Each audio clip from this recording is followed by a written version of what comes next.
O saudoso pastor Antônio Gilberto deixou para a Igreja Evangélica Brasileira um inegável legado de amor à educação e à Palavra de Deus.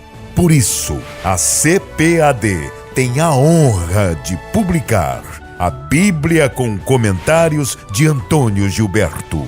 Nela, o leitor encontrará uma coletânea das principais anotações do autor, trechos de livros, artigos e lições de escola dominical ao lado dos textos bíblicos aos quais se referem. Um precioso conteúdo organizado pela CPAD. Síntese de cada livro da Bíblia com análise do título, informações do autor, esfera de ação, divisão do livro, sessões com tópicos temáticos, estudos doutrinários, estudos temáticos, comentários e esboços. Tenha acesso a todo esse rico conteúdo. Conte com o auxílio do vasto conhecimento bíblico do pastor Antônio Gilberto para se aprofundar nas Sagradas Escrituras. Adquira em nosso site cpad.com.br. Também à venda em todas as livrarias evangélicas do Brasil.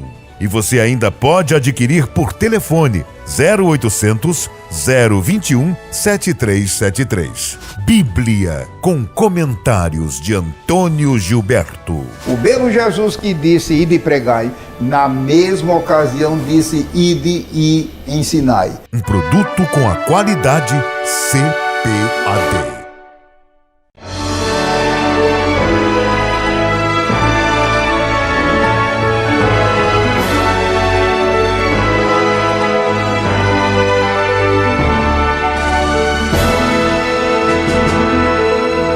Subsídios. Lições Bíblicas Adultos. Lição 8. O bom pastor e os pastores infiéis. A paz do Senhor para todos. Deus abençoe você, minha irmã, você, meu irmão, professoras e professores e superintendente de escola dominical. Que a bênção do Deus Todo-Poderoso acompanhe cada um de vocês.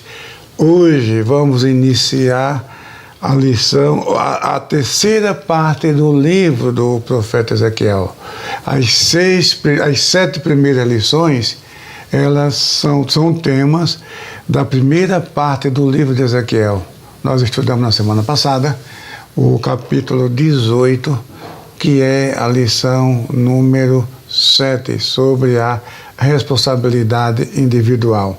Agora vamos para o capítulo 34, sobre o bom pastor e os pastores infiéis. E nós temos 3 tópicos nesta lição: sobre o rebanho, sobre os pastores infiéis e sobre o bom pastor.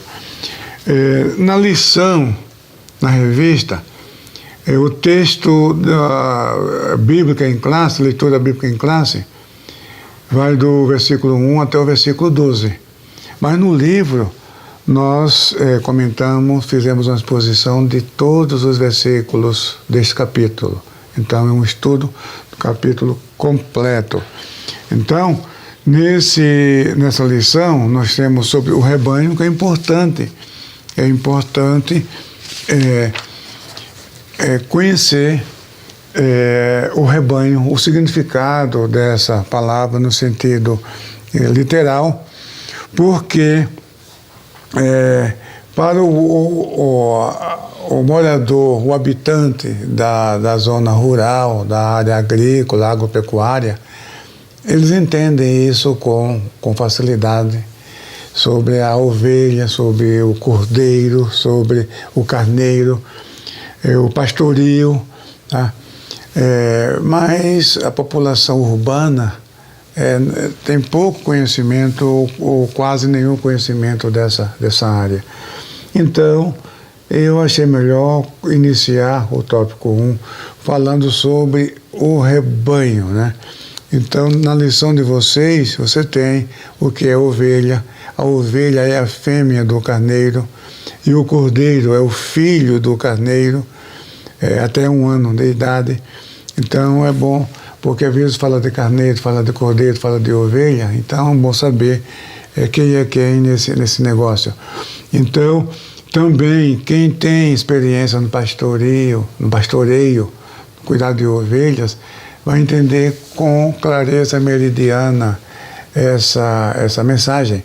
Mas é importante que a Bíblia, tanto no Antigo Testamento quanto no Novo, emprega essa linguagem para se referir às pessoas. Você vê que no Novo Testamento, só uma vez a palavra ovelha tem aplicação literal, que é a passagem de João 2:14, Evangelho de João, capítulo 2, versículo 14. Mas as outras passagens, a ovelha se refere ao povo, aos crentes, às pessoas, quando Jesus disse que se compadecia da multidão, porque era como ovelhas que não tem pastor. Então, são aplicações metafóricas, né, para representar a ovelha, as pessoas como ovelhas. Então, é importante entender essa aplicação, porque há uma certa similaridade entre a natureza das ovelhas do rebanho e a natureza humana, quanto à fragilidade, quanto ao temor, e quanto à necessidade de um líder para orientar, para instruir. Então, a ovelha, se não tem o pastor, o lobo vem e ele devora todas elas. A ovelha, ela precisa de cuidados especiais. Eu coloquei na lição, se uma ovelha ela cai de patas para cima, ela morre ali, ela não consegue se virar. Então, ela precisa de cuidados especiais. Agora aqui, no tópico 2, nós temos aqui 2 grupos de pastores. Primeiro, identificar a figura do pastor. E é bom deixar claro porque nessa profecia o pastor são os governantes. E Moisés, Davi, eles eram pastores de ovelhas literais, mas também eram líderes do povo. E a palavra, o profeta Jeremias usa também esse termo para os governantes. E aqui o povo estava desnorteado, sem um líder para ensinar o que as ovelhas deviam fazer e o que elas não deviam fazer. Então, no capítulo 34, nós temos aqui uma lista do que eles faziam, que não deviam fazer. Está aqui, capítulo 34. O profeta começa a enumerar o que eles estavam fazendo. Na leitura em classe, o capítulo 34 começa do versículo 1 ao 12, e aqui diz que no versículo 12, filho do homem, profetiza contra os pastores de Israel. Veja, esses pastores aqui são os governantes, são os líderes do povo, tá? É bom deixar isso claro, porque eu já vi e ouvi pessoas usarem Ezequiel 34 para atacar os pastores, tá? Numa aplicação equivocada, aplicação errada. Se bem que essa linguagem se aplica também aos pastores da igreja hoje, tá? Mas a palavra direta aqui está se referindo aos governantes. Então diz aqui, profetiza e diz aos pastores, assim diz o Senhor Jeová, ai dos pastores de Israel que se apacentam a si mesmo. Primeira coisa, eles estavam cuidado consigo mesmo. Está falando dos políticos de Israel, dos governantes de Israel, que colocavam em primeiro lugar os seus interesses pessoais, que apacentam a si mesmo. Não apacentarão os pastores das ovelhas. Isso aqui é uma pergunta retórica. A pergunta retórica é, na verdade, uma afirmação em forma de pergunta. Isso é muito comum na Bíblia, tanto no Antigo Testamento quanto no Novo. Essa figura de linguagem que se chama figura retórica. É uma afirmação em forma de pergunta. O que acontece na parte final desse versículo: não apacentarão os pastores as ovelhas? Sim, apacentam sim, entendeu? Agora veja: comeis a gordura e vos vestis da lã e degolais o cevado, mas não apacentai as ovelhas. Então, na lição, nós enumeramos o que eles estavam fazendo. Isso aqui está no tópico 2. O que os governantes faziam? Cuidavam de si mesmos. Aí diz aqui, ai dos pastores de Israel que apacentam a si mesmo. Essa era uma denúncia contra as autoridades civis e religiosas de Jerusalém, que empregavam todo o seu esforço e benefício próprio, deixando de lado a função pela qual foram constituídos. Qual era a função? Proteger o povo e prover as condições para o bem-estar espiritual e econômico dos seus cidadãos. Então, o profeta mostra 3 práticas deploráveis deles, numa linguagem metafórica. Aí diz o seguinte: comeis a gordura e vos vestis de lã e degolais o cevado, mas não apacentais as ovelhas, para designar a exploração e abuso de sua autoridade. Eles não cuidavam do povo e nem se esforçavam para suprir as necessidades básicas, antes cuidavam de si mesmos. Então, esse era o ponto. O que eles estavam fazendo. Agora, o que eles não faziam, que deviam fazer, eles não cuidavam das ovelhas. As ovelhas fracas, doentes, quebradas, desgarradas e perdidas, todas elas precisam de cuidados especiais, mas a realidade é diferente.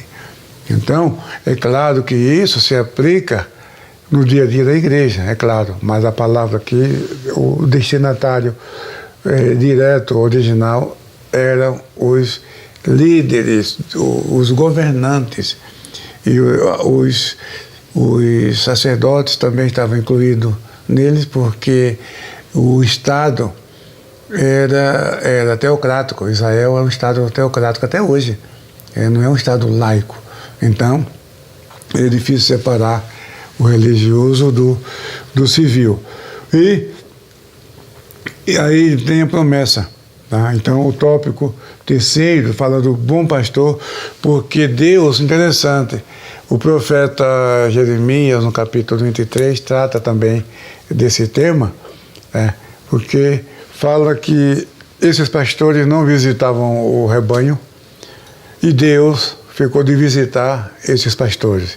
A palavra visitar significa também castigar, agir. Então, os líderes não fizeram a sua parte, não cuidou do rebanho, os líderes não cuidaram do povo. Deus se comprometeu em cuidar do povo. Aí vem aqui a promessa que Deus prometeu dar pastores segundo seu coração, que apacentará esse rebanho. Agora, bem entendido que essa profecia, ela não é messiânica. Aqui está falando realmente de pastores de igrejas, de homens de Deus que cuidam, que põem o coração na obra de Deus, se preocupam com o bem-estar do rebanho. Essa é a promessa de Deus. E Ele mesmo, quando Ele fala que Ele vai pastorear, aí sim, aí está se referindo a Jesus, ao Messias. Jesus disse: eu sou o bom pastor. E o bom pastor dá sua vida pelas ovelhas. Então Jesus é pastor, porque a função do pastor, o trabalho do pastor, a responsabilidade do pastor, são 3 pontos principais na função do pastor. Proteger o rebanho, alimentar o rebanho e cuidar do rebanho.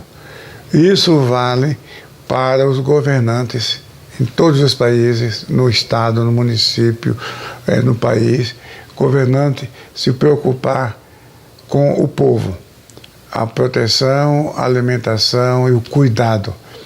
E isso também se aplica para a igreja, os pastores da igreja, esses 3 aspectos. Agora, só tomar muito cuidado, porque eu já vi professor de escola dominical que tem o seu descontentamento com relação ao seu pastor e pega uma lição como essa para descarregar suas mágoas no seu líder. Não faça isso. Não faça isso, porque nós somos seres humanos e às vezes aquilo que é correto e é bom, no meu ponto de vista, às vezes não é igual ao seu. Você precisa tomar muito cuidado. A Bíblia nos ensina a respeitar as autoridades constituídas, né? Isso vale para os governantes e também vale para a liderança eclesiástica. Você vê que o sumo sacerdote em Jerusalém, numa reunião com os fariseus, os saduceus, o apóstolo Paulo estava sendo julgado ali. Isso está em Atos, no capítulo 23, e o apóstolo Paulo falou uma verdade, não estava ofendendo ninguém, simplesmente falou que tinha sido fiel durante toda a sua vida ao Deus dos seus antepassados, e o sacerdote Ananias mandou que aquele que estava próximo dele desse um soco nele, uma bofetada. E Paulo ficou furioso e falou assim: Deus te ferirá, palha de banqueada, porque você está aqui para me julgar conforme a lei, e contra a lei você manda me ferir? Aí alguém falou: mas você está injuriando o sacerdote de Deus, tá? Bom, que ele é sacerdote, tudo bem. Agora que ele era de Deus, aí nem tanto, né? Pela atitude dele, tá? Era um sacerdote que estava desviado, estava fora da direção de Deus, tá? Mas Paulo falou: me desculpe, me perdoe, eu não sabia que era sacerdote, porque está escrito: não diga mal, não fale mal do príncipe do seu povo. Então, veja só que exemplo. Então, o cargo, a função que Deus colocou. Então, isso vale tanto para o lado positivo como para o lado negativo. Por exemplo, quando eu oro pelo enfermo e unjo aquele enfermo com óleo, aquela pessoa é curada, não é porque Ezequias, Soares da Silva ungiu, não, porque o pastor que Deus constituiu, então Deus honra esse cargo, essa função. É por causa da fidelidade de Deus em honrar aquele cargo que Ele mesmo, que o Senhor Jesus estabeleceu. Então, não é virtude minha, não é virtude do pastor, não. Então, isso vale também no lado negativo. Quando alguém sai da direção de Deus, e às vezes nem saiu da direção de Deus, você pensa que ele saiu da direção de Deus, tenha cuidado. Você sabe o que Jesus falou com relação aos fariseus? Jesus disse: olha, façam o que ele disser, não procedam como eles. Então, é o que ensina a palavra de Deus, ainda que o seu dirigente, você ache, porque às vezes você pensa que ele está errado, mas não está. Mas ainda que ele esteja realmente errado na condução do rebanho, obedeça, porque Jesus falou: faça o que ele manda, ainda que não proceda como eles. Então, é uma lição muito importante para que haja essa harmonia e essa comunhão, que não haja mágoa nem ressentimento, porque às vezes a pessoa usa até o púlpito. Nem precisa ser professor de uma escola dominical. Eu já ouvi a pessoa subir no púlpito e usar o púlpito para atirar pedra nas pessoas que elas não gostam, que são desafetos. Não. Então, muito cuidado. Essa palavra, essa lição, esse capítulo 34, essa lição, não dá base alguma para a ovelha atacar e criticar o seu pastor, não. Aqui está tratando dos governantes que não cumpriram a sua função e eles foram responsáveis pela miséria, pela ruína de Judá, pela queda de Jerusalém, pela destruição do templo. Então é isso que você precisa orientar e ensinar os seus alunos e as suas alunas na escola dominical. Que Deus te abençoe ricamente e te dê um domingo abençoado, em nome de Jesus. Amém.